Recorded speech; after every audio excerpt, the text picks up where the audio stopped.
Dinasti ini pada awalnya menganut sistem politik atau sistem pemerintahan yang tidak memisahkan agama dan negara.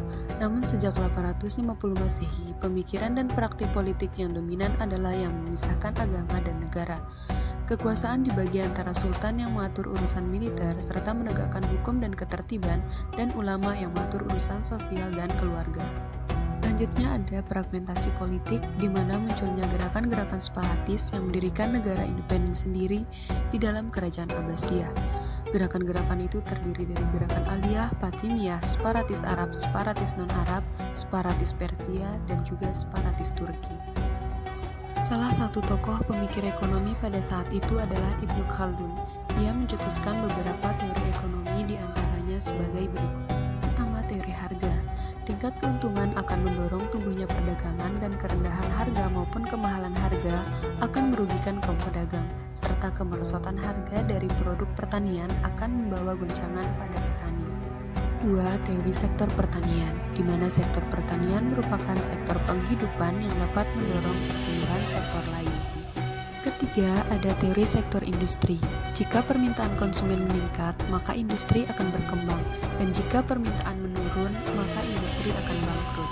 4. Teori tentang mata uang. Mata uang sebagai alat pengukur harga, alat penukaran, dan sebagai nilai kekayaan, serta kekayaan suatu negara tidak ditentukan oleh banyaknya uang, melainkan tingkat produksi suatu negara. Terakhir, ada teori korelasi pertumbuhan penduduk dan pertumbuhan ekonomi. Ibnu Khaldun dalam pemikiran ekonominya tidak bisa dilepaskan dengan pemikiran politiknya. Menurutnya, manusia itu pada dasarnya adalah makhluk politik, manusia itu harus hidup bermasyarakat, dan manusia tidak bisa hidup sendiri. Mereka membutuhkan orang lain. Salah satu penyebab kemunduran dinasti Abbasiyah yaitu adanya invasi Mongol ke Baghdad. Bangsa Mongol berasal dari daerah di pegunungan Mongolia, merupakan salah satu bangsa yang berambisi terhadap kekuasaan. Nenek moyang bangsa Mongol adalah Lanjakan yang kemudian dikaruniai putra kembar, di mana nantinya kedua putranya ini akan melahirkan keturunan bangsa Tartar dan Mongol. Pada bulan September tahun 1257, ketika masih berada di jalan raya Khurasan, Hulagu sempat mengirimkan ultimatum kepada Khalifah untuk memberi pasukan Tatar jalan masuk ke Baghdad. Setelah mengetahui ultimatum tersebut, Khalifah sama sekali tidak memberikan jawaban. Pada tahun 1258, akhirnya tentara Hulagu sampai di Baghdad dan langsung meruntuhkan tembok ibu kota. Salah satu menara benteng pun berhasil dirobohkan. Mengetahui hal tersebut, pihak dinasti Abbasiyah berusaha mendatangi Hulagu untuk meminta tenggat waktu. Namun permintaan itu ditolak oleh Hulagu. Pada 10 Februari, pasukan Tatar sudah memasuki kota. Khalifah beserta pejabat lainnya segera menawarkan penyerahan diri tanpa syarat. 10 hari kemudian, mereka menemui ajalnya. Invasi Mongol menimbulkan berbagai dampak terhadap ilmu pengetahuan, politik, dan ekonomi. Pada masa ini, dinasti Abbasiyah mengalami kemunduran yang hebat, baik dalam bidang ekonomi, politik, sosial, dan lainnya. Di bidang ekonomi, selama masa periode ini, Baitul Mal mengalami defisit anggaran. Pemerintah dipenuhi dengan perebutan kekuasaan. Ketidakstabilan ini berujung pada keruntuhan dinasti Abbasiyah. Walaupun dinasti Abbasiyah sedang mengalami masa keruntuhannya, hal ini tidak membuat pemikiran ekonomi Islam pada saat itu tidak ada kemajuan sama sekali. Beberapa cendekiawan muslim menyumbang pemikiran ekonomi yang menciptakan kekayaan khazanah dunia ekonomi. Al-Ghazali, pemikiran ekonomi beliau tertulis dalam kitabnya yang berjudul Ihya Ulum Al-Din. 1. Pertukaran sukarela dan evolusi pasar. Al-Ghazali membahas peranan aktivitas perdagangan yang dilakukan dengan sukarela dan proses timbulnya pasar yang berdasarkan kekuatan permintaan dan penawaran untuk menentukan harga dan laba. 2. Aktivitas produksi. Al-Ghazali mengklasifikasi aktivitas produksi menurut kepentingan sosial yang sesuai dengan dasar etos Islam dan menitik beratkan perlunya kerjasama dan koordinasi. 3. Barter dan evolusi uang. Al-Ghazali menerangkan uang untuk mengatasi permasalahan yang timbul dari pertukaran dagang. 4. Peranan negara untuk menjaga agar masyarakat hidup bersama secara harmonis. Ja'far al-Dimashqi, pemikiran ekonomi beliau berasal dari karyanya yaitu Al-Isyarah fi Mahasin al-Tijarah. 1. Uang. Fungsi uang uang sebagai alat pertukaran jual, standar nilai, satuan standar ukuran harga, dan alat penyimpanan nilai. Pemikiran ekonomi beliau tertulis dari karyanya yaitu Majmu' Fatawa Syai al-Islam. 1. Penetapan harga yang adil.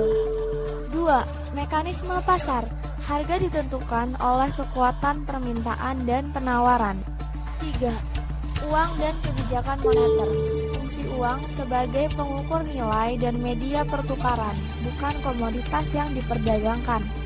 Uang yang berkualitas buruk akan menyingkirkan Al-Mawardi. Beliau sudah menulis buku dalam berbagai bidang. Pemikiran ekonomi beliau diantaranya adalah yang pertama, pengambilan zakat dibagi menjadi dua, kekayaan yang nampak dan tidak nampak. Pengumpulan zakat kekayaan nampak dikumpulkan langsung oleh negara, sedangkan yang tidak nampak diserahkan kepada kebijakan kaum muslimin. Yang kedua, pinjaman publik. Pinjaman publik boleh dilakukan jika didukung oleh kondisi ekonomi yang ada dan yang akan datang, serta bukan untuk tujuan konsumtif. Pinjaman publik juga merupakan cara terakhir yang dilakukan oleh negara dalam menghadapi defisit anggaran. Yang ketiga adalah pengambilan pajak kharaj. Menurutnya, penilaian kharaj harus bervariasi tergantung pada faktor-faktor seperti kesuburan tanah, jenis tanaman, sistem irigasi, dan juga jarak tanah ke pasar. Pengaturan mekanisme pasar, di mana harga dan kuantitas ditentukan oleh permintaan dan penawaran suatu barang, dengan peran pemerintah sebagai pengawas pasar dan pelaksana kebijakan moneter apabila dibutuhkan. Fungsi uang. Uang dianggap sebagai alat pertukaran, standar nilai, dan standar ukuran harga. Uang berfungsi sebagai medium of exchange dan dapat mempermudah pertukaran. Uang juga berfungsi sebagai satuan hitung yang dapat menunjukkan nilai dan menentukan harga barang atau jasa. Ketiga, upah minimum merupakan suatu standar minimum yang digunakan oleh para pengusaha atau pelaku industri untuk memberikan upah kepada pekerja. Upah minimum dilaksanakan dalam upaya memberikan upah yang adil dan berkecukupan bagi pekerja. Keempat, terdapat pedoman mengenai keuangan publik dalam Kitab Al-Amwal karya Abu Ubaid. Menurutnya, perbendaharaan negara harus digunakan untuk kepentingan publik, di mana keadilan sebagai prinsip utama. Prinsip pajak.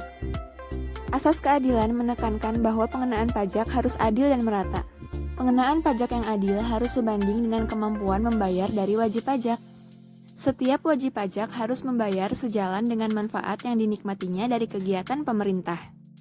Keenam, Hizbah adalah salah satu instrumen pengawasan yang dikenalkan oleh Islam. Peran pemerintah sangatlah penting untuk menjamin berjalannya mekanisme pasar. Ketujuh, Islam melarang uang sebagai komoditas perdagangan, sehingga seharusnya pertumbuhan sektor keuangan seiring dengan sektor real. Terakhir, tujuan ekonomi.